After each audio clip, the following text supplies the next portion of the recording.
Okay, first of all, huge credit to the following people: Sam Raimi, Benedict Cumberbatch, Elizabeth Olsen, Benedict Wong, Xochitl Gomez, Rachel McAdams, and every other actor who I won't say because of spoilers.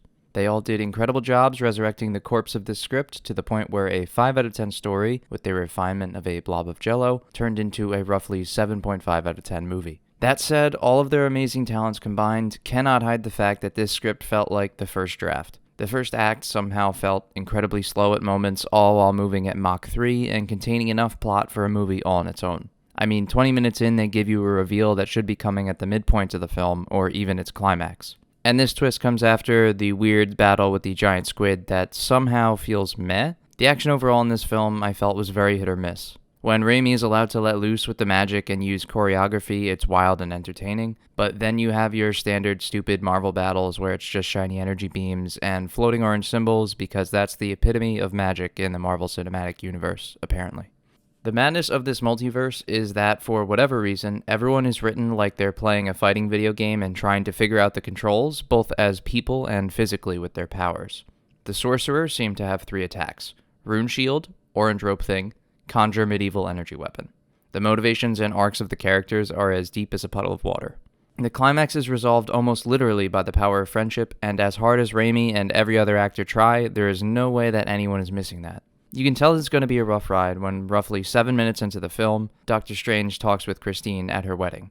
It is a microcosm of the writing that strangles every character in this movie through protagonist syndrome, which is a new disease I'm coining. Protagonist syndrome is when your characters are actually gigantic, unlikable assholes because you make them behave like sociopaths and bend the world over backwards to make it look okay. You know, like for some reason trying to ask a woman out on her wedding day, literally to her face within moments of meeting her new husband. I understand Stephen Strange is an egomaniac, but his entire arc in the MCU so far has been to learn to be less self-centered and more selfless. But again, maybe this is the larger overarching problem of Marvel's constant issue of regressing its characters between movies. If you want his arc to be about finding human connection and happiness through relationships, that's great and that's fine. And quite honestly, it's a really cool idea for a superhero movie to tackle. You can have all the power in the world and still feel like you have nothing worthwhile in your life. It's a great theme, particularly considering the film's villain. But maybe you write with some subtext and subtlety. Just try it for a change. Maybe. The scene at the wedding plays infinitely better if you could feel Strange being unhappy instead of listen to him say it. Perhaps he's drinking too much at the wedding and avoiding a conversation with Christine. Maybe he's not fond of hearing about her husband. Maybe he's just alone and looking at her from a distance, longing.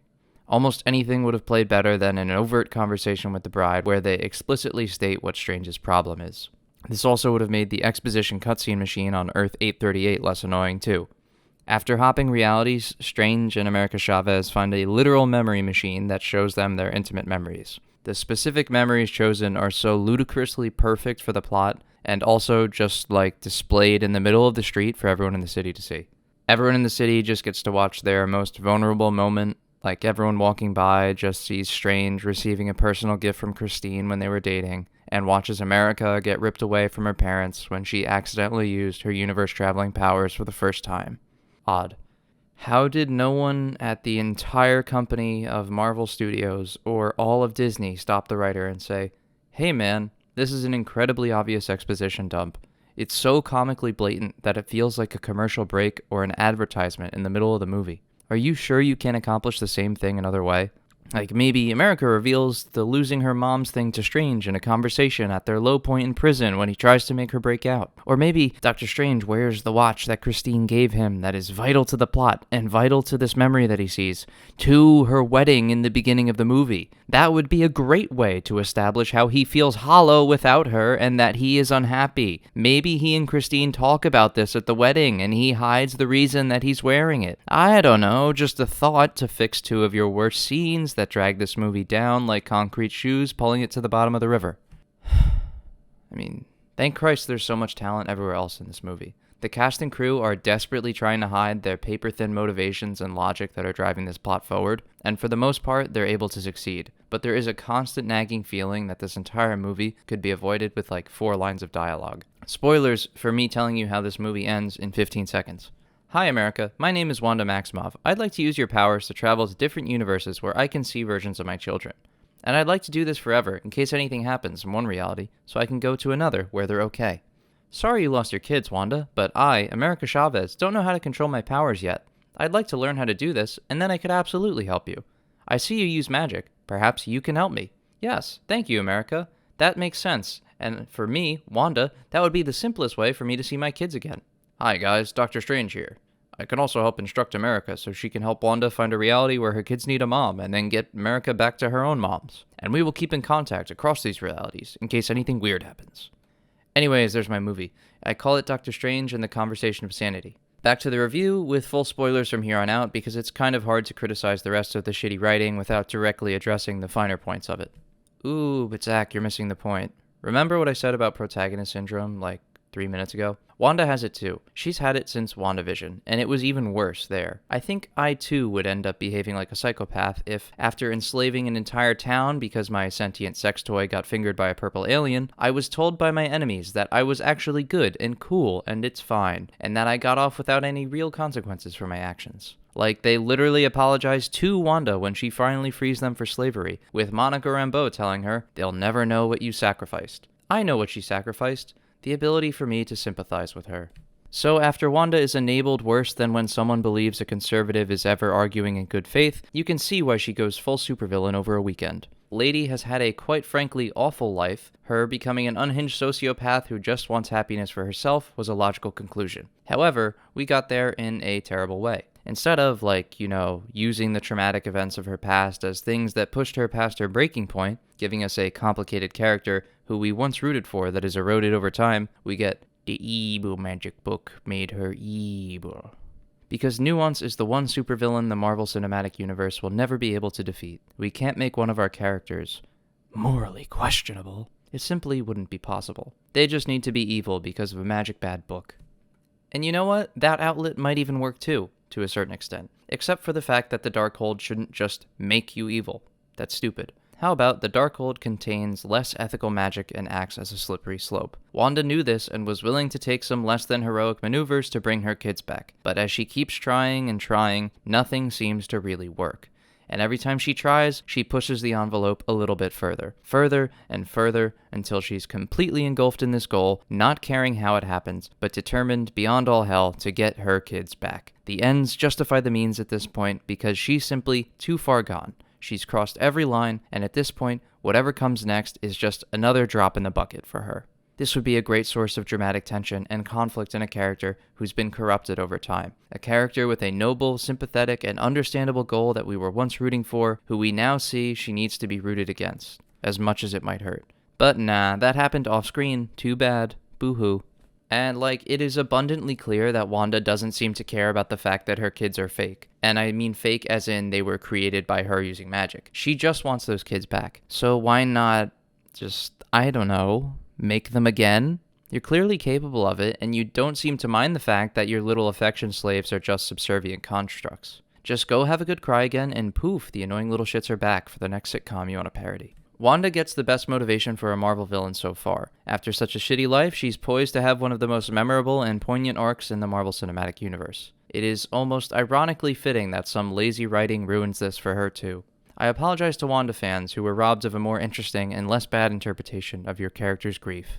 It's quite honestly paper-thin and highly disappointing. Almost as disappointing as having a massive battle between the Scarlet Witch and all of Kamar-Taj, and it just kind of looks like a gunfight with runes and energy beams. Where did that happen again? Oh right, this movie. Thus continues the years-long trend of the Marvel Cinematic Universe taking incredibly interesting ideas and setups, and then proceeding to do the most absolutely lukewarm, uninteresting things with them. Slavetown processing grief that comes through as a horrific interpretation of sitcoms that our main character grew up with? It's actually another evil witch who is the real problem, and Wanda's cool. Don't worry about it. Energy beam battle climax. Moral debate between letting people choose evil before doling out punishment versus killing them before they become evil in the first place? Huge philosophical possibilities with determinism, free will, multiverses where these people may have chosen differently, and literally any sort of resolution? No, we're actually going to cut away at the climax for a teaser to get you excited about our next property. Do not think, consumer. Just enjoy brand and purchase product. Next product coming. Next product mean happiness. Buy. Buy. Buy. A film exploring the ideas of ethical corruption and selfishness in pursuit of happiness, and what we're willing to do to find that happiness across universes? No, evil book. Watch the movie and get excited about the cameos, you slug. At least Raimi was able to sneak some heart and a bit of personality into this one to keep it afloat. His style and creativity are what make the story survivable. It is incredibly obvious you are enjoying the film for its direction and performances, and not the story itself, which is a bit sad. Raimi and cast puppeteered this corpse of a script much like Doctor Strange did with his variant's dead body. Things like the reality of Evil Strange, the battle with a completely demonic Wanda on Earth 838, and the use of Strange's corpse as a zombie with a gross Evil Dead style all bring life to a dead movie. Wanda stalking around like some sort of terrible, evil creature chasing our heroes helplessly through a building. Her attacking through puddles, taking out the various wizards of Camertage. Her taking over the mind of herself in another universe. All of these are really amazing moments that feel like fresh air amid a stale script, and they just give so much vibrancy and life for a few fleeting moments. I was so excited to be able to tell who directed a Marvel movie for once, but I was also highly disappointed to realize the story they were handed was just so hollow. Sam was able to give it some heart here and there, but overall, like I said, it amounted to nothing more than a few fleeting moments. A script was eaten alive by protagonist syndrome, and it was in desperate need of at least 5 more rewrites.